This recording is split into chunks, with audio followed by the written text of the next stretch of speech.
Dans cette vidéo, nous allons discuter du vocabulaire de base des opérations. La première définition est que le résultat d'une addition est une somme. La deuxième définition, que le résultat d'une soustraction est une différence. La troisième définition, que le résultat d'une multiplication est un produit. Et enfin, que le résultat d'une division est un quotient.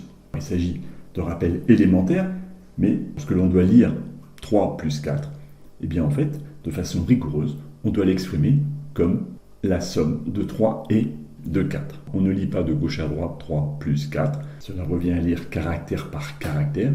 Une lecture, comme on pourrait faire une lecture de mots en français, permet d'exprimer ce calcul comme la somme de 3 et de 4. De même, 3 fois 4 va se lire comme le produit de 3 par 4. Jusque-là, pas de souci. Petit exemple un peu plus compliqué, comment traduire en français ce calcul 2 plus 3 fois 4. On voit qu'il y a deux opérations, un plus et un fois. Donc comment exprimer ceci, une somme ou un produit? La méthode pour déterminer la nature d'un calcul, eh bien, c'est de trouver la dernière opération qu'on exécuterait si on respectait les priorités. Et c'est cette dernière opération qui va déterminer la nature du calcul. Dans notre exemple, 2 plus 3 fois 4, la multiplication étant prioritaire, on ferait d'abord le 3 fois 4, c'est-à-dire 12, et il nous resterait en dernier calcul 2 plus 12, il s'agit bien d'une somme. Donc le calcul 2 plus 3 fois 4 est clairement une somme.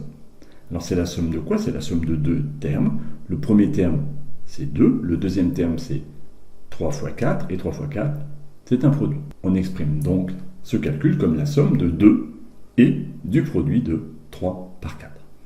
De la même façon, traduire en français 2 plus 3 entre parenthèses fois 4, si on respecte la priorité de la parenthèse, la dernière opération est une multiplication, et le calcul est donc un produit. C'est le produit de quoi? Eh bien c'est le produit du premier facteur qui est 2 plus 3 par le deuxième facteur qui est 4, donc il y a donc deux facteurs, 2 plus 3 et 4. 2 plus 3 se lit comme la somme de 2 et de 3. On peut donc exprimer ce calcul comme le produit de la somme de 2 et 3 par 4.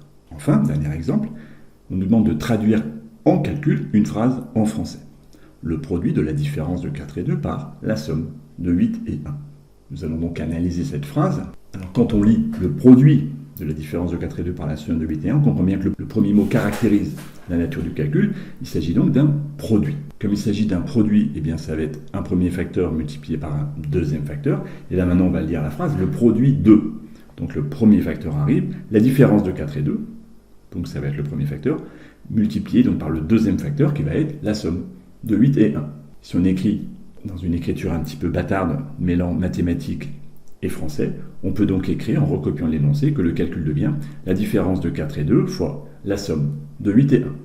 Il nous faut maintenant traduire la différence de 4 et 2 et la somme de 8 et 1 en mathématiques, ce qui donne 4 moins 2 facteur de 8 plus 1. Cette vidéo est terminée. N'hésitez pas à aller sur mathguyon.fr, vous retrouverez le cours en ligne avec des compléments sur la question de cette vidéo et sur les notions suivantes. Bon courage.